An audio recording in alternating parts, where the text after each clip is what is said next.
ബഹുമാനപ്പെട്ട ഉസ്താദുമാർ, പ്രിയപ്പെട്ട കൂട്ടുകാർ, മറ്റു ശ്രോതാക്കളെ, സമാധാനമാണ് ഇസ്ലാം എന്ന വിഷയത്തെ ആസ്പദമാക്കിയാണ് ഞാൻ ഇവിടെ സംസാരിക്കാൻ ആഗ്രഹിക്കുന്നത്.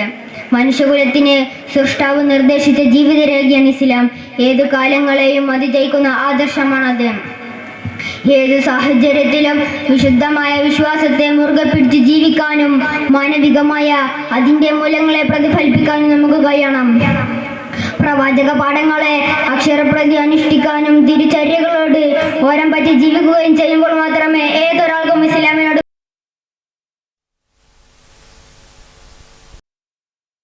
എത്ര മനോഹരമാണ്, എത്ര ഉന്നതമാണ്. നമ്മുടെ നിത്യജീവിതത്തിൽ കണ്ടുമുട്ടുന്ന ഓരോ ചെറുജീവനോട് പോലും എങ്ങനെ വർദ്ധിക്കണമെന്ന് ആ ജീവിതത്തിൽ മാതൃകയുണ്ട്. വർണ്ണത്തിലും ജാതിയിലും സ്ഥാനമില്ലാത്ത വിധം നീതിയുടെ ലോകമല്ലേ അവിടുന്ന് പണിത് വെച്ചത്. നമുക്കിടെ സഹോദരവും സ്നേഹവും നിലനിൽക്കേണ്ടതിന്റെ ആവശ്യകത എത്ര മനോഹരമാണെന്ന് തിരുനബി സല്ലല്ലാഹു അലൈഹി വസല്ലം പറഞ്ഞു വെച്ചത്. തന്നോട് കൂടിയ ശത്രുത പുലർത്തിയ സമൂഹത്തോട് പോലും എത്ര നീതിപൂർവമാണ് അവിടുന്ന് പെരുമാറിയത്.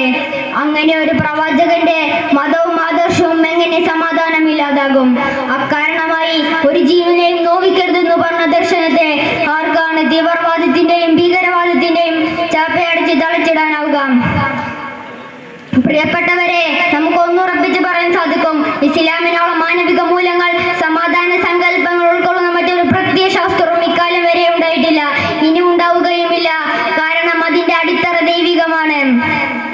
പുതിയ കാലത്ത് മുസ്ലിം ആയിരിക്കുമ്പോൾ നേരിടേണ്ടി വരുന്ന പരവൽക്കരണത്തെ കുറിച്ച്, ആസൂത്രിതമായ ആക്രമണങ്ങളെ കുറിച്ച് നമുക്ക് നല്ല ബോധമുണ്ടായിരിക്കണം.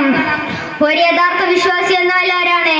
അൽ മുസ്ലിമു മൻ സലിമൻ നാസു മിൻ ലിസാനിഹി വയദിഹി. തന്റെ നാവും കൈയും മറ്റുള്ള